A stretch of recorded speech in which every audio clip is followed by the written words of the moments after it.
Gear Expo Day finally arrived. Panelists and patrons came from all over. We were excited. It's Gear Expo Part 1. You're at the place? Pensado's place, y'all!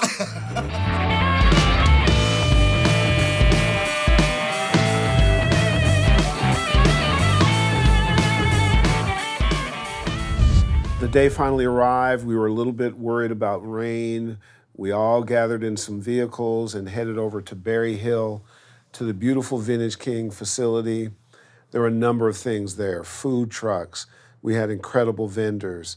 There were patrons, panelists, gear. The Pensado team rolled up. The Vintage King team was in place.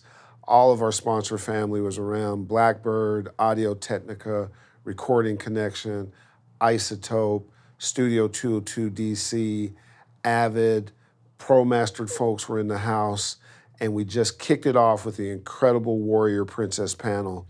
The panel included the super accomplished Professor Beverly Keel, manager, studio champion, and chieftain Sharon Corbett House, Isotope's marketing guru Lexi Morgan, and the one and the only indescribable artist relations person for Audio Technica, our girl Roxanne Ricks.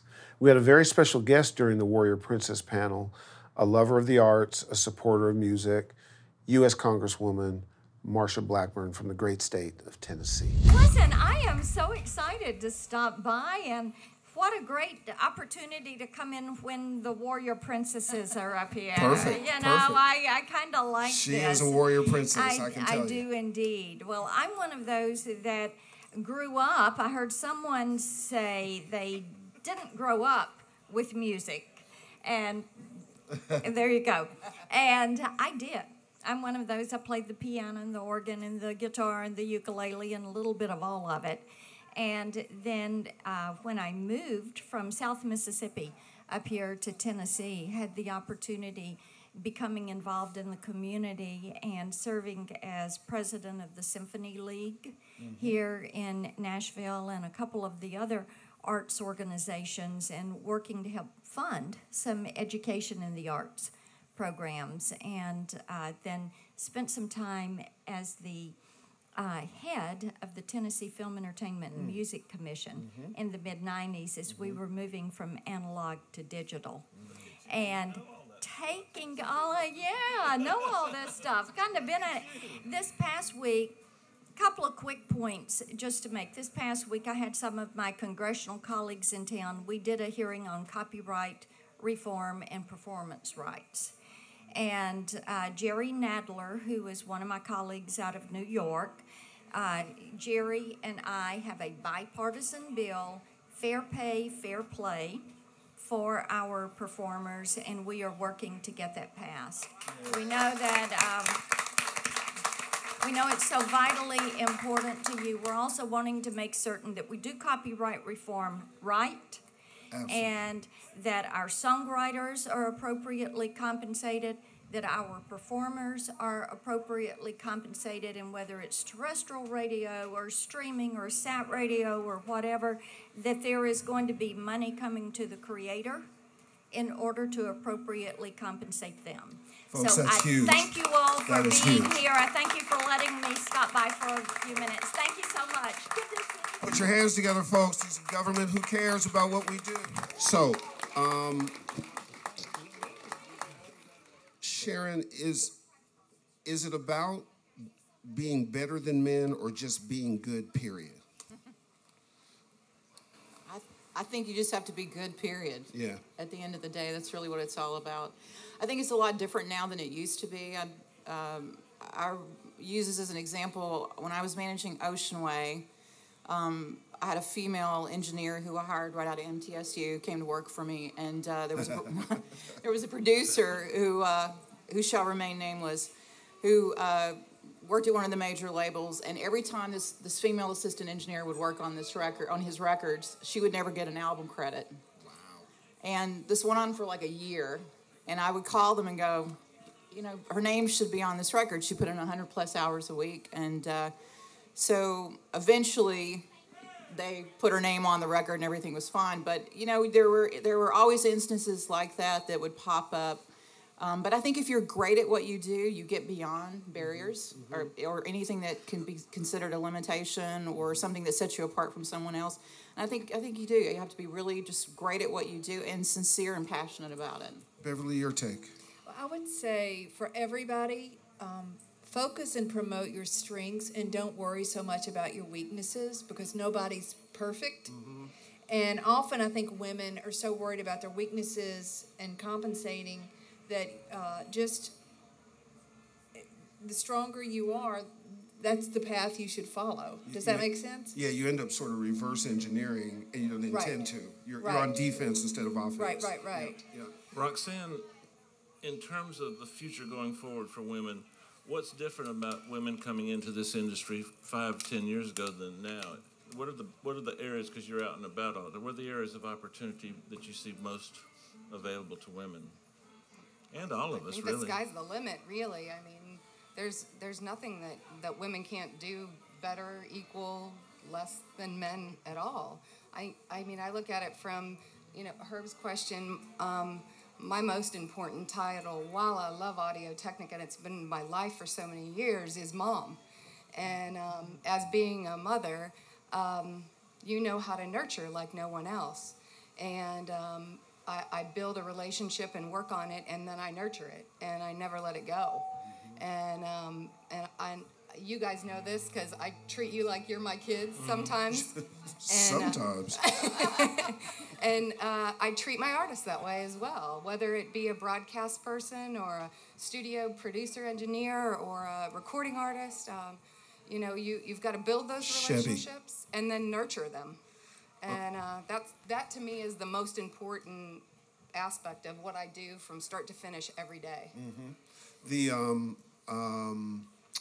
I think it was Senator Claire McCaskill, and she wrote a book directed toward women, about women recently. And one of the things that she said that I really enjoyed was she felt like you have to teach younger women coming up about ambition and strategy, that ambition is okay to have, and the way you get to your ambition is by having strategy, right? Do you agree with that? And it seems to be our business is all about strategy and ambition. Do you think that's a fair statement? What your level of success is, like what you think your level of success is. I think whether you're a man or a woman, gauging your success based on if you're a good mother or if you're a good manager or if you're great at what you do. I think that's in the education space, as you identify people coming through, do you see a different mindset in terms of career and people, ladies in particular, approaching it as though the sky is the limit, as Rock said? Are they again playing defense like you talked about before? Well, it's interesting because they're sort of two different topics.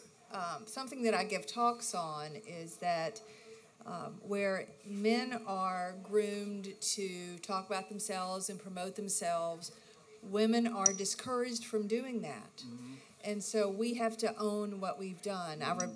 I was doing it myself and didn't realize it till I was talking. I did an interview with Ben Montench with Tom Petty and the Heartbreakers, and we're friends. And afterwards, he said, "And what are you up to now?" And I said, "Well, just doing my little journalism." And he said, "I hardly think People magazine is little journalism." No question. So I didn't even realize, because you're raised, don't talk about yourself.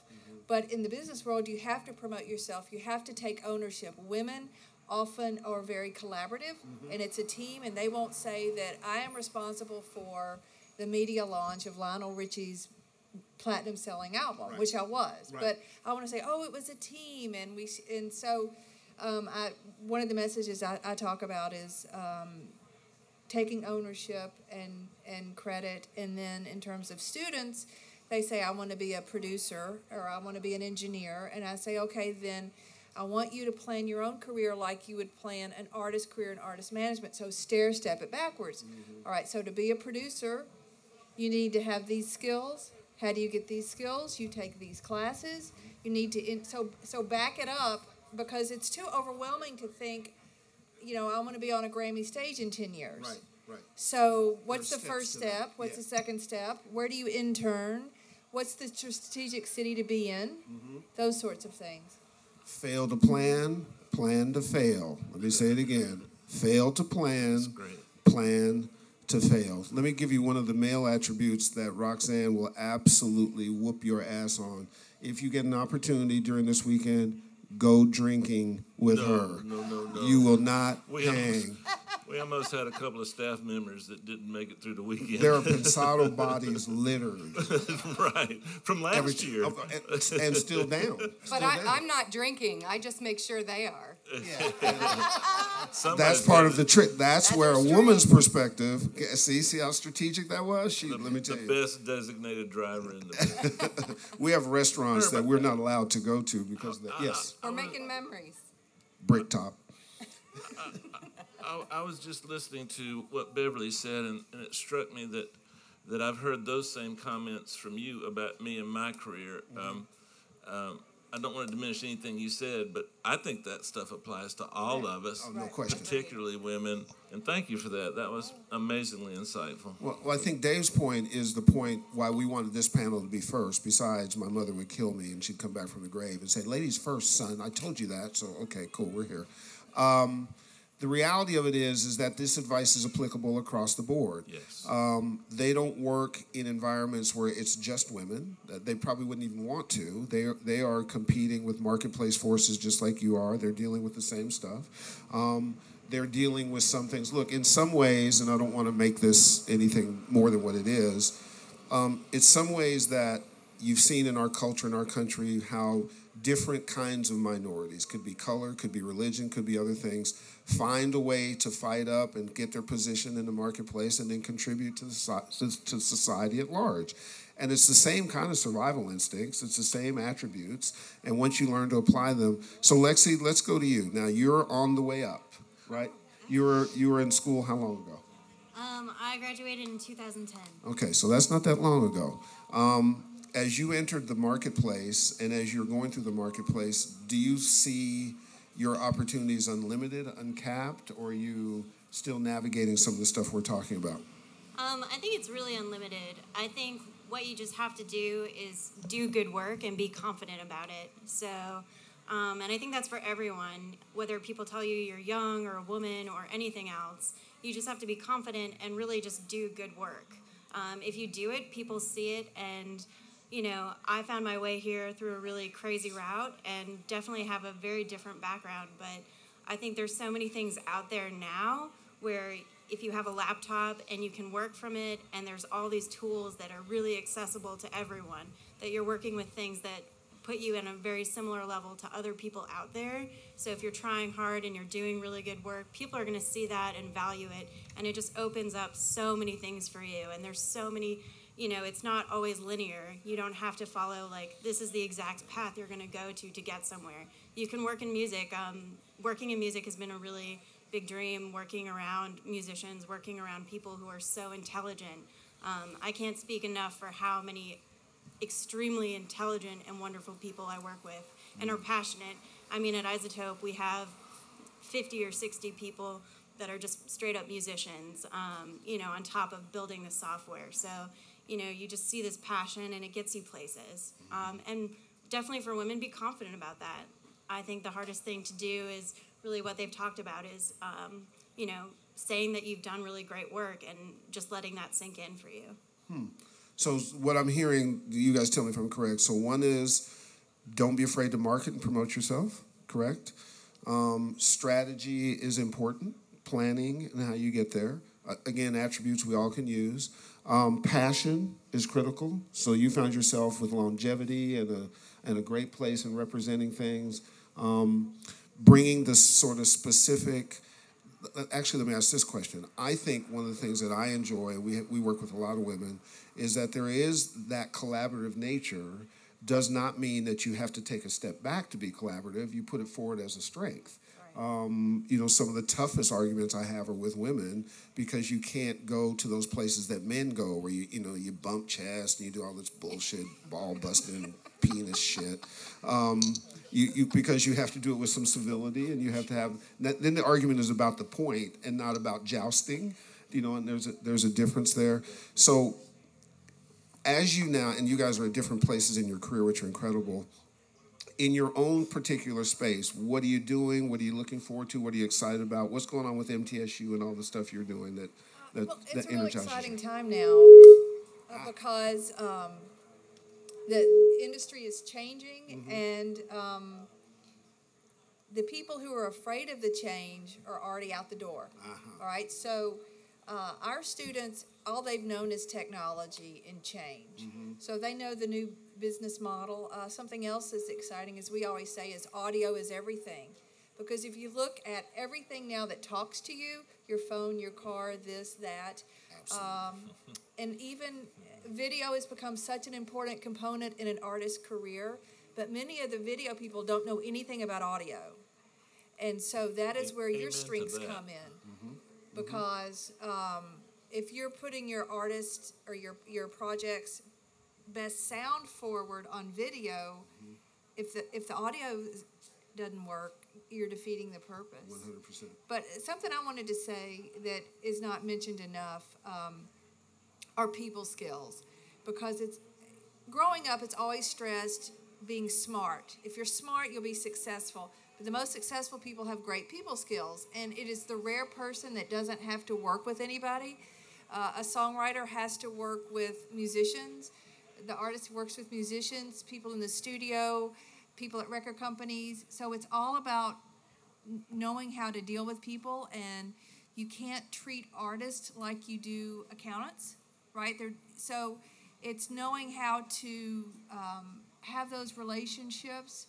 Some that you nurture and coddle, others that you stand off. How do you deliver bad news? When do you deliver bad news? I know one artist's manager said, if an offer came in asking an artist to do it for free, he'd say, oh, I'm not presenting that to him, you can. I only present offers that make money. So it's that intangible, that emotional intelligence that will make you succeed. The psychology of what we all do and what you all do is so critical. It's a space that you kind of have to learn on the job. You can observe others and study them. You'll create your own style.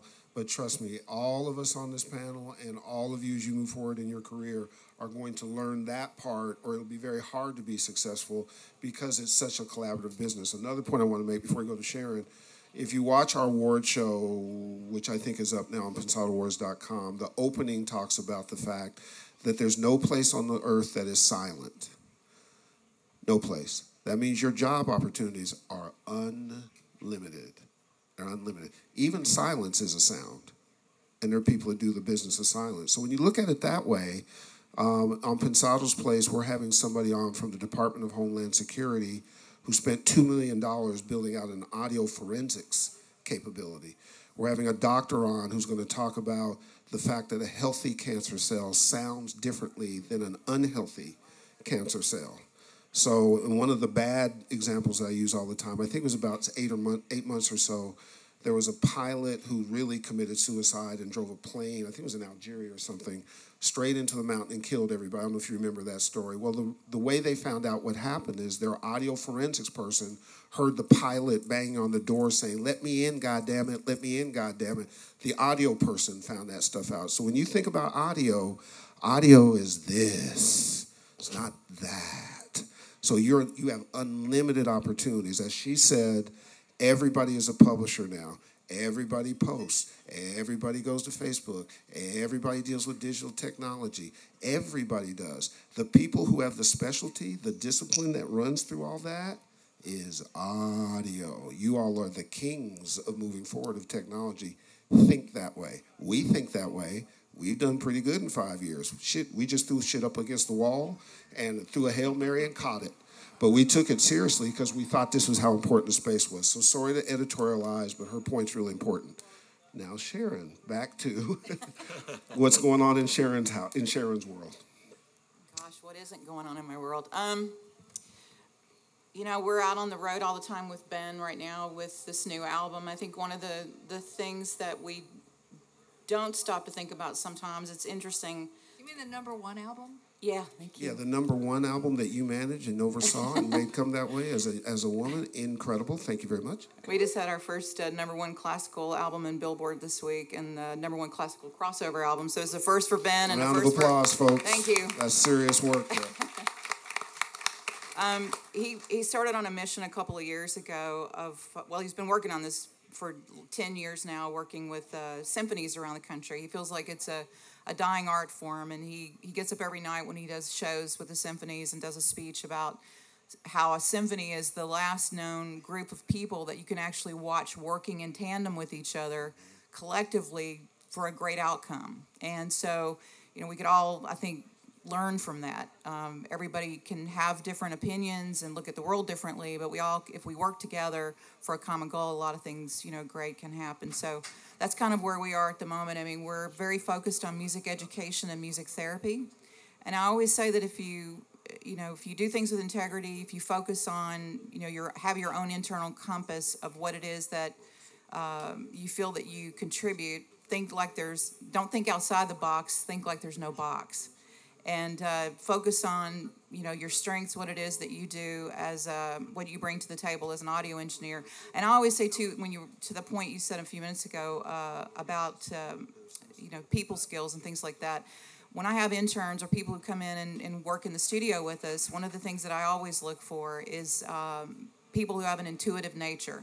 Part of the job of what you do of working in the studio is kind of part psychologist. You have to kind of gauge where people are coming from, and you nurture their strengths, you help support their weaknesses, and create a platform or a stage for them to be able to come in and do what they do. And I think it takes a special person to be able to do that.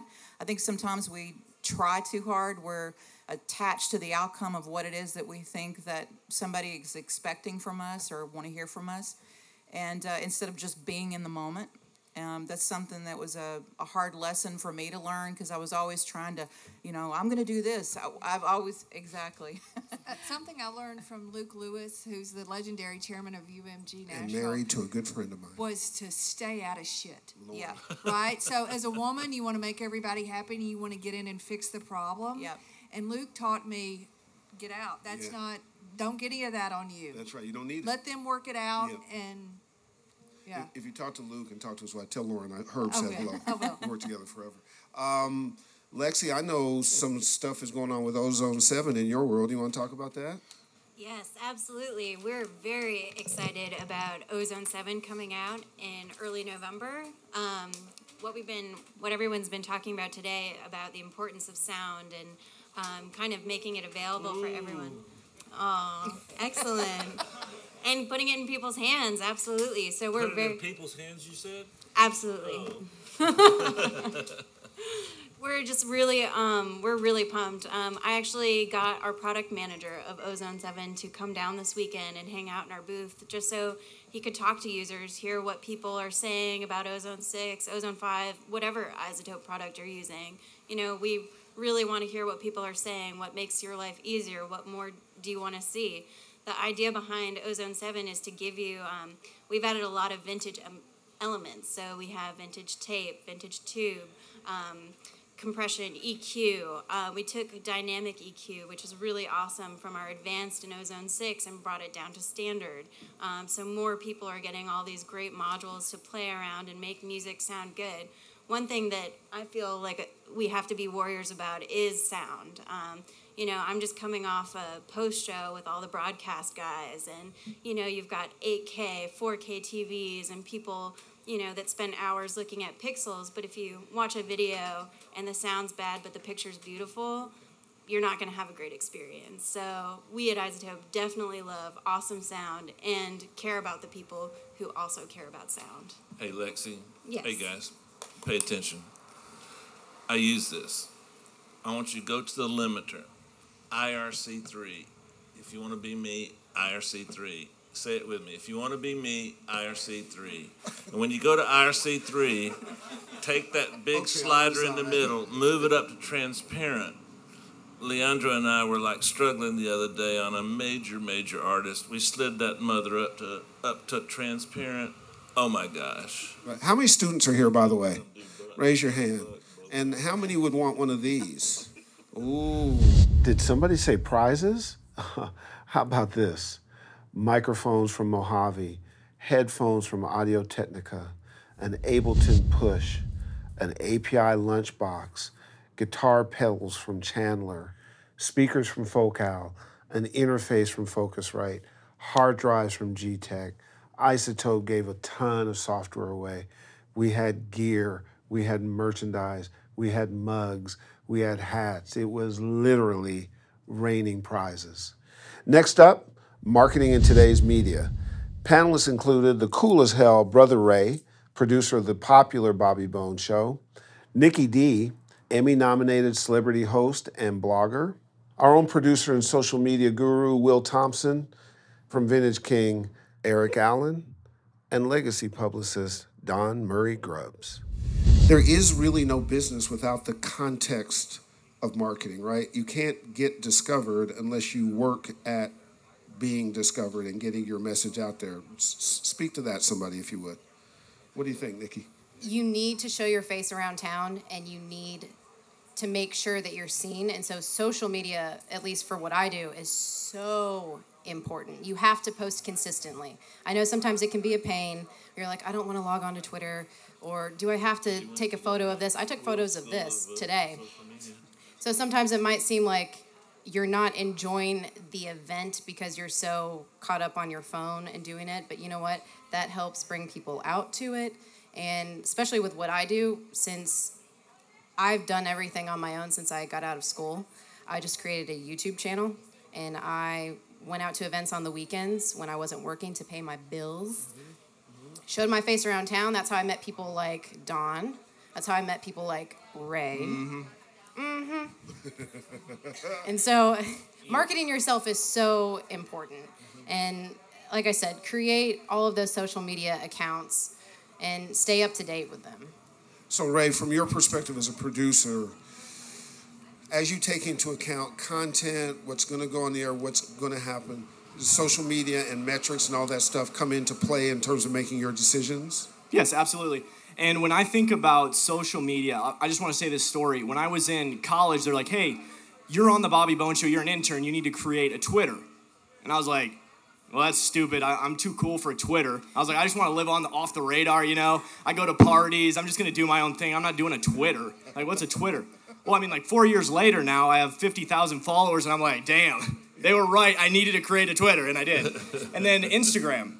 2 years ago, that's when Instagram decided to have the 15-second video feature. And I thought, man, maybe I need to start an Instagram. I didn't even have it. So I told one of the interns, I said, create an Instagram for me.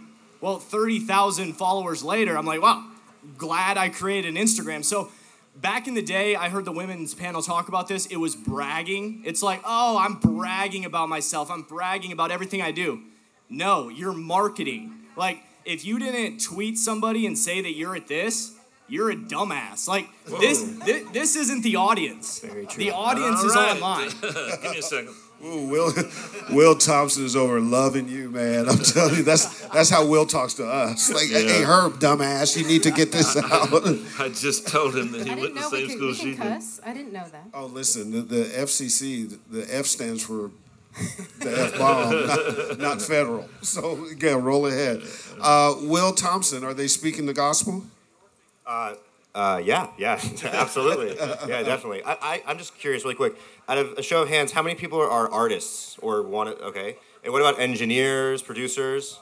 Okay, so like half artists, half engineers, producers. That helps, I think, me at least, and probably other people know our audience and kind of the advice we want to give today. So, from your perspective, you've had a wide range of stuff from starting this little web show and it turning into something. You've done social media for multinational companies. You've actually turned down some pretty big name artists, Madonna, U2. God, this evolution, one of the things that I think you've taught us is that this landscape changes constantly. Speak to how much you have to be on top of your game. Yeah, well, I mean, aside from going out and speaking about any one platform in particular or any, kind of best practices on those platforms right away, I think the one thing I want to drive home, or I think if you guys took one thing away from this panel, is to find out where your audience is and go there and speak to them, engage with them. So, you heard about doing it consistently is really, really important. You're not going to be able to be on every single social media platform. It's kind of like there's too many television shows to watch these days, right? There's too much good content out there. There's too much noise. So you have to find out A, where your audience is, B, what's your story and why are you unique, why are you telling it, and then drive it home with the consistency. Keep posting. If you feel embarrassed about posting, maybe you shouldn't be on social media. You got to break through that wall. But those are the three main kind of pillars I think will probably carry through this entire talk, which is where's my audience, how do I engage with them, and then making sure you do it every single day. It's funny how fast it could really shift. At Vintage King, we were primarily, our Facebook was our big social media outlet, just like most of you, I'm sure. And Instagram has just blown up in the past 4 months alone. I mean, we're talking thousands and thousands of followers. And so it's being cognizant of what Will said and then also making the shifts when the time is right. What I find fascinating, when you talk about the legacy business, right?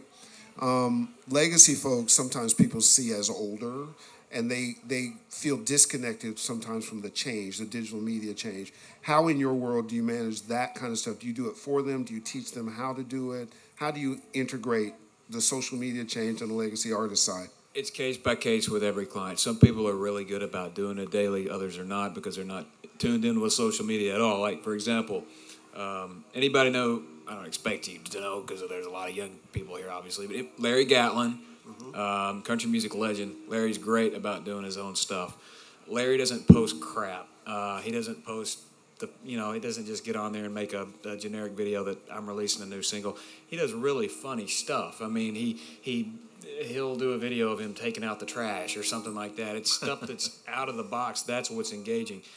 Stick to things that the everyday average Joe would like to see. When it's just boring content about stuff that they already know they're doing, it's not as interesting as living day-to-day life.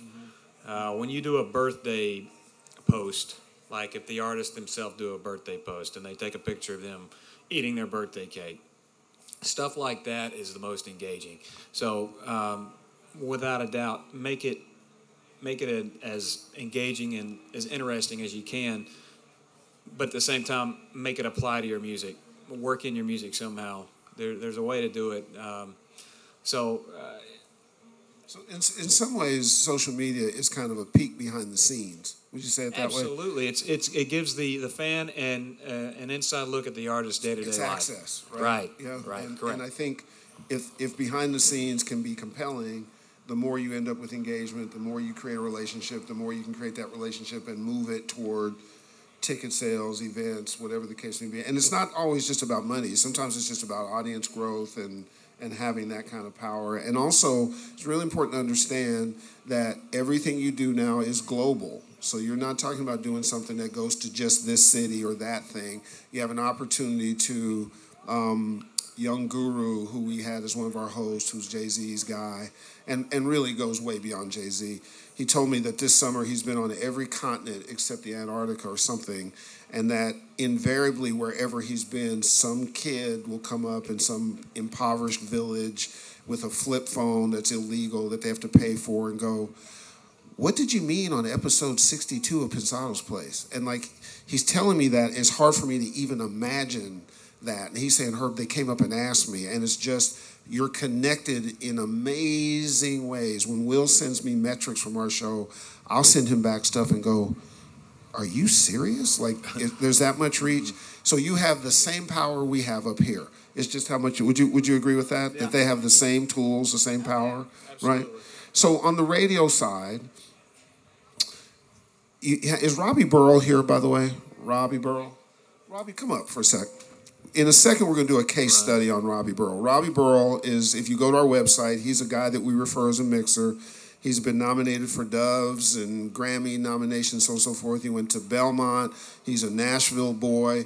But he still, with all the stuff he's got going, wants to work on his career. So in a minute, I'm going to ask you guys, we'll do a little case study on where Robbie would go given the fact that he's here and he's in your town and what we do with him, the kind of stuff he works for. So give me 2 seconds, Rob. You made your cameo. Good job. Herb, I've got a question. Sure. I don't want to throw the flow off, but I really, one of you guys help me out. I've only got 3 viewers on my MySpace account, and Tila Tequila told me that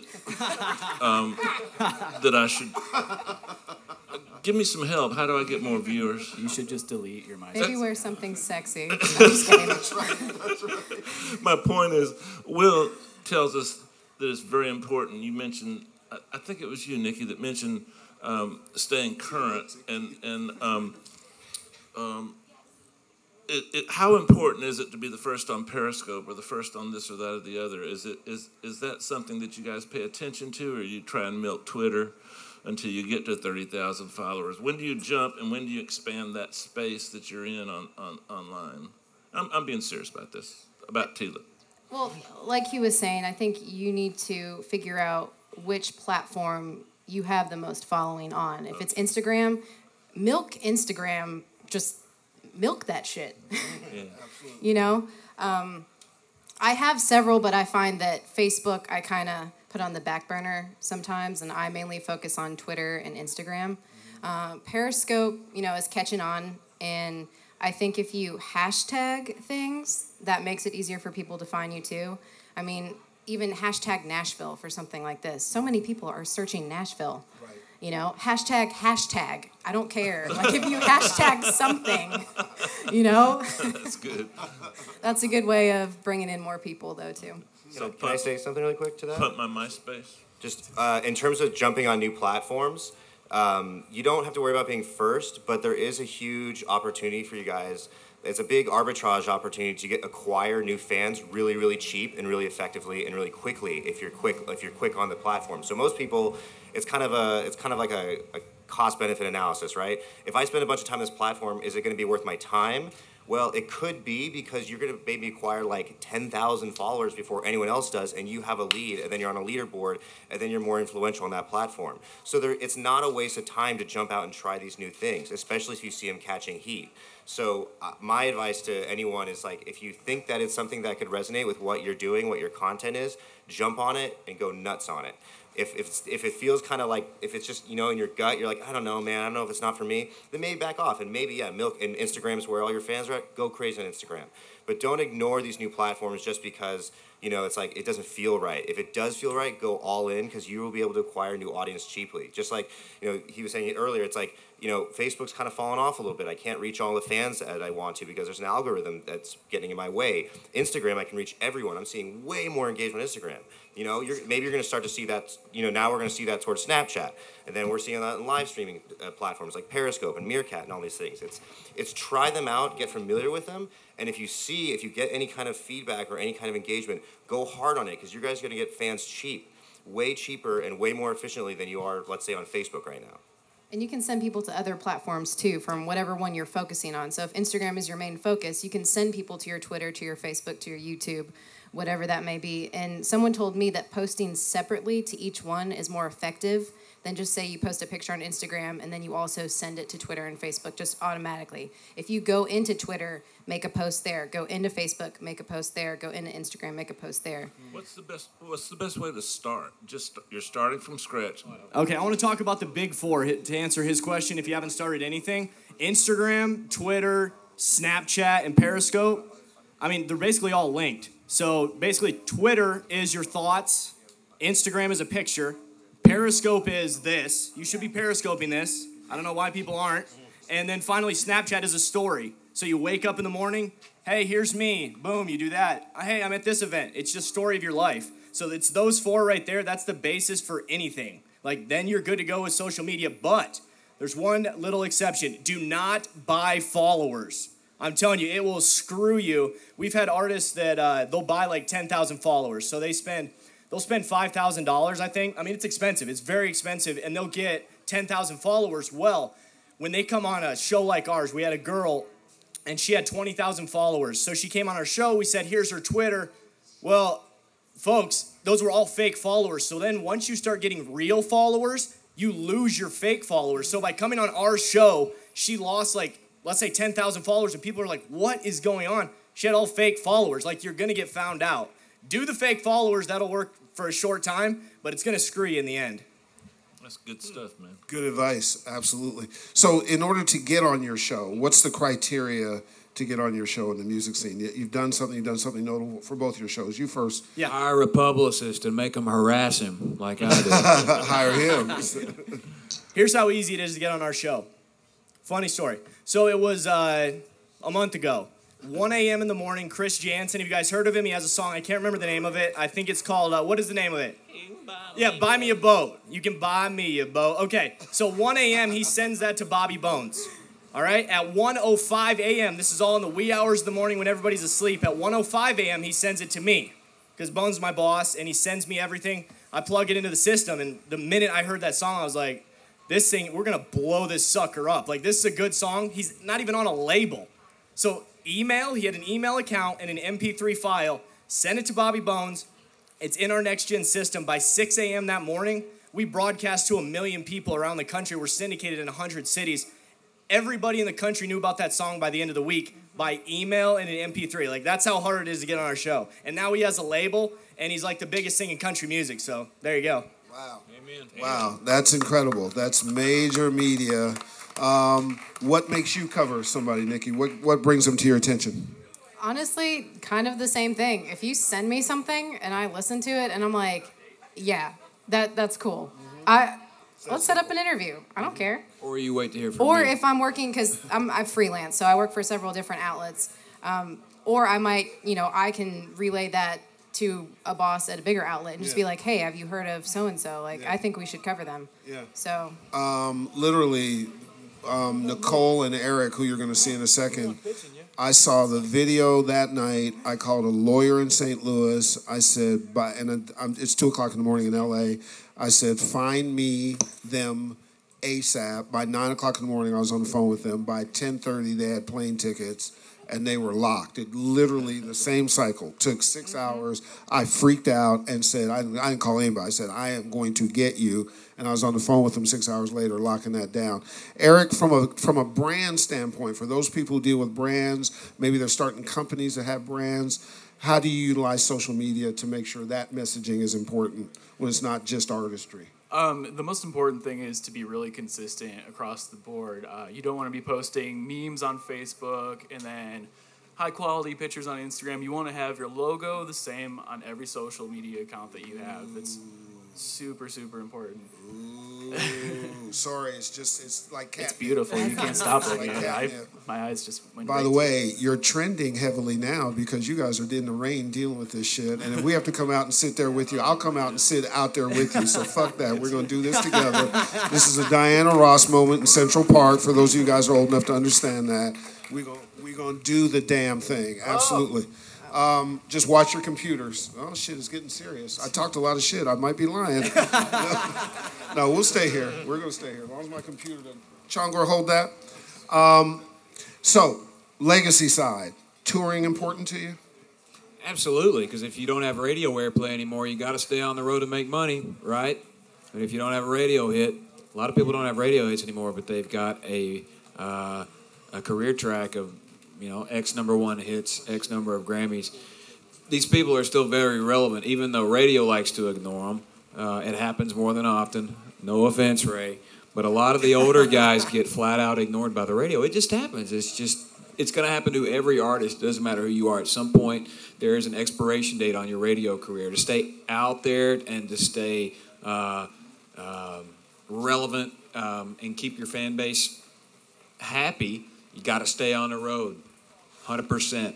So on the artist side, what is important in terms of marketing is that you develop a live show.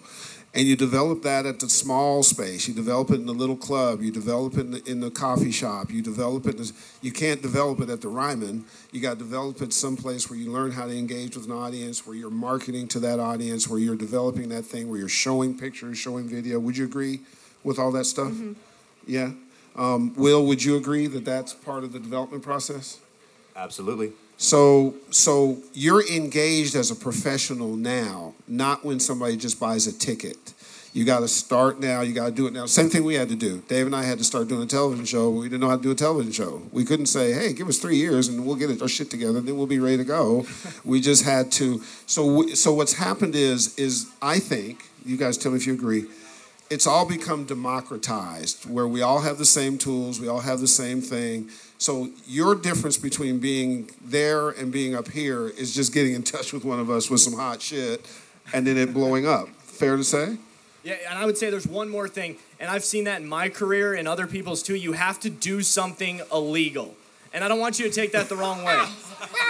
But the only reason that I'm in Nashville, Tennessee on a morning show that's syndicated all over the country is because I did something illegal. I went into a radio station. I had an internship. It expired. I stayed at that internship for 2 years. And then upper management finally was like, hey, this guy's not even paying to be here. Like, I was escorted out of the building, and they told me not to come back. Luckily, then we got another affiliate, and they hired me just randomly. But the only reason I'm here is because I did something illegal. I entered a building for 2 years illegally. Never got paid for it. Illegally. So do something illegal. So let's, go ahead, Nikki. I was just going to say, and develop your style too. Kenny Rogers said something the other day. He said, when developing a style in music, I don't care if you're an artist or you're an engineer, when developing a style in music, if you sing something and people don't like it, you don't do it again. If you sing something and people are like, wow, I really like it when you do that, then you put it in every single song. So I would say that can be applied to whatever you're doing. So stay true to your style. And, I mean, that's why people know who I am. I interview people on a red towel instead of the red carpet. By the way, illegal is a metaphor for think outside the box. Think a little different. Go against Don't the go stream. commit a crime. No. I've got to rebuke that. I've got a rebuttal for that. From a publicity standpoint, Ray is absolutely 100 correct. If you're an artist, if you're an up-and-coming artist, you're becoming well-known.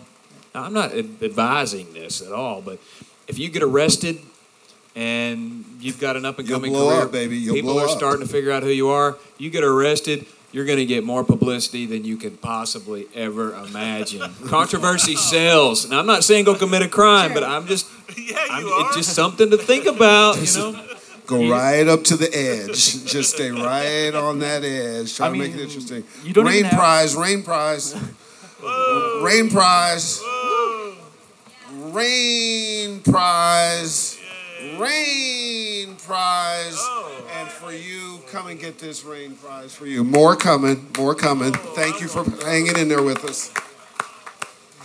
All right, so are you getting the general sense of how important marketing is to you? The fact that there is no platform not available to you. The fact that you have to be consistent and that it's work. There it is. Hey, man, how are you, bro? That's one of my students. Absolutely. And that your opportunity to go from 0 to 100 is tied into excellence in how you do. You want to get out of the rain for a second? Is it getting tough? How you feeling? I feel it's coming down. It's coming down pretty good. The rain started coming down, but that didn't stop anybody. We hung in there. It was lunchtime, food trucks were busy, time for a little bit of music. Christian Crux Thomas did a little tutorial on the Ableton Push. The madman Oliver Dodd got hold of the System 35 from Moog.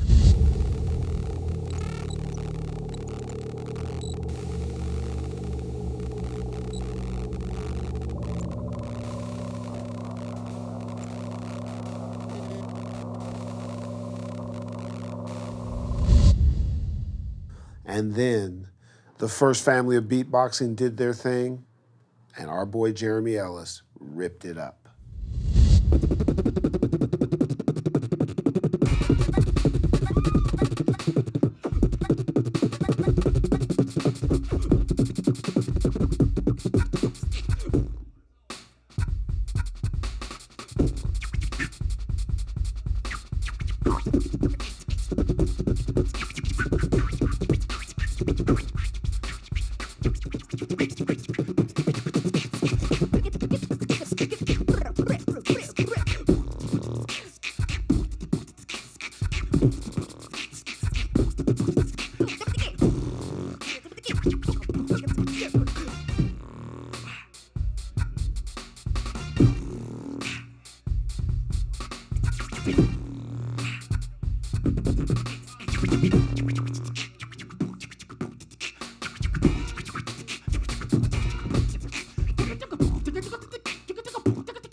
Tune in next week for part 2.